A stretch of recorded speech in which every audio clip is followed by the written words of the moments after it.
So, did you see the additional news from this weekend?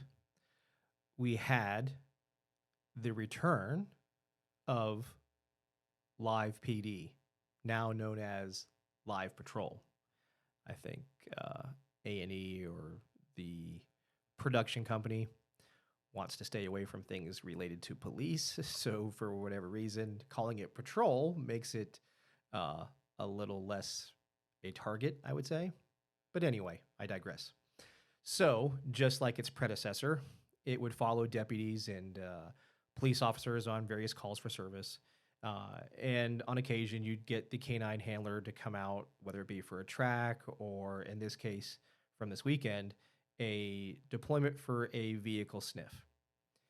And just like when it was live PD, it tends to highlight some of the issues that we've had in detection specifically, where you can tell the dog and handler or both may not have been in a position like this where there's lots of extra distractors going on, camera guy running around a car following you, just extra bodies around. But it does also highlight the fact that sometimes we may not be ready for the deployment aspect of the job, or it highlights some pretty important gaps in the training that are there. So, of course, just like the previous ones, and I've shared them before in my lectures, because we have to learn and we have to get better. And when we're under a microscope, like being on TV, it shows our flaws or things that we, as an industry, must get better at.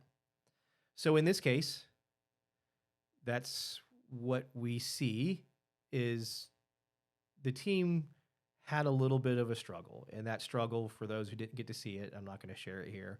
But basically, it was a vehicle deployment. The dog was going to sniff the vehicle.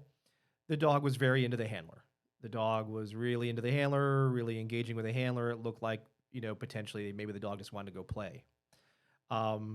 There's another aspect going on there from my point of view. This dog is a heavy goal tracking dog. And what I mean by that is there's a difference between goal tracking and sign tracking. Goal tracking in a short form is where the dog is or knows where the reward item's at, and it's paying a lot of attention to that versus trying to figure out how to get that.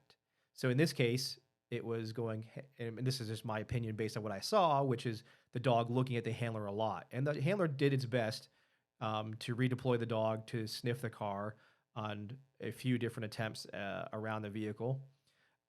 It was probably one of those cases where it was just better to put the dog up than to continue to attempt this. But, when you're under pressure, you're on camera and all those other things, you don't always think of these things. So in any case, the part that really surprised me when it made it to the LEO discussion group on Facebook, where we know is a piranha pond that just gets chunks of meat thrown into it with all kinds of people's opinions on everything. In this case, what really surprised me was how many comments were blaming the vendor. They don't even know if the vendor trained the dog. They don't even know when the last time the vendor even saw the dog. But yet the knee-jerk reaction by the industry is to blame the person or company who sold the dog without even knowing any of the facts. That's like going to the Ferrari dealership, buying a Ferrari, driving the hell out of it, not changing the oil, not doing any maintenance on it, and you're like, fucking Ferrari, man, their cars suck.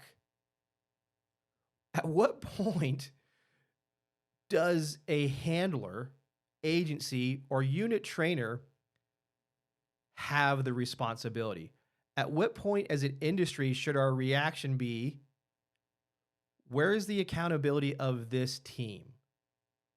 Why does it fall on the vendor when none of us really know when it was? What we do know for sure is that's the handler of that dog.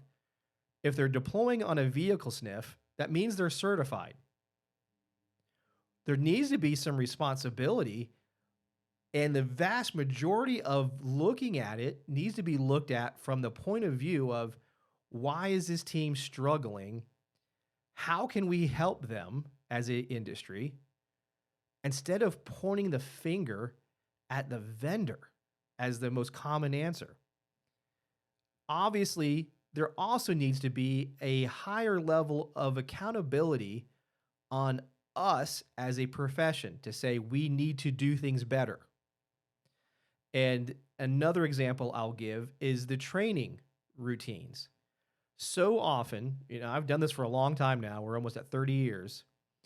Our routine is to go to vehicle maintenance, to fleet, to an impound yard, to an auto auction if we're doing vehicle sniffs. And we utilize these locations for a vast majority of our training. And many of you know this. And those that don't do this and those that do other stuff, my hat's off to you for pushing that envelope and going out there and doing it in a way that matches what your reality is. But many don't. What we need to do is stop going to training following a checklist, saying, I just want to put odors out so that way I did this week's training. We need to constantly be pushing the boundaries to see where we can be better and to make training at times look far more like reality, not using fleet maintenance where cars haven't moved in forever, have very stale scent or odor in it. Because your reality is you're deploying on these cars on traffic stops that have all kinds of really strong, powerful, different scents and odors that are strongly prevalent.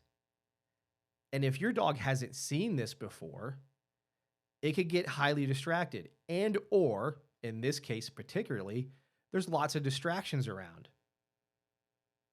You need to train where there's lots of odd things going on and seeing how you perform. Back to the thing you guys have heard me say many times, I want you to fail in training.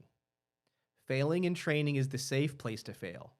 Obviously, going through struggles on live patrol with everybody who's watching getting to give their critiques on this, including myself right now. However, I'm not really critiquing this team in the sense of, I don't know the backstory. All we know is what we saw, and they definitely have some things to work on. With all of that said, we have to have accountability, and we have to be there for each other, and we have to push each other in training and stop accepting the status quo of I'll just throw some odors out in these areas that don't really look like what I do for real.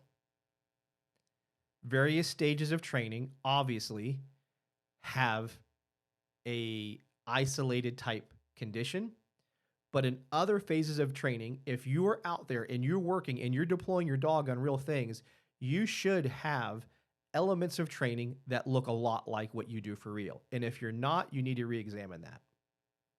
So that's what we had on Live PD. What did you have?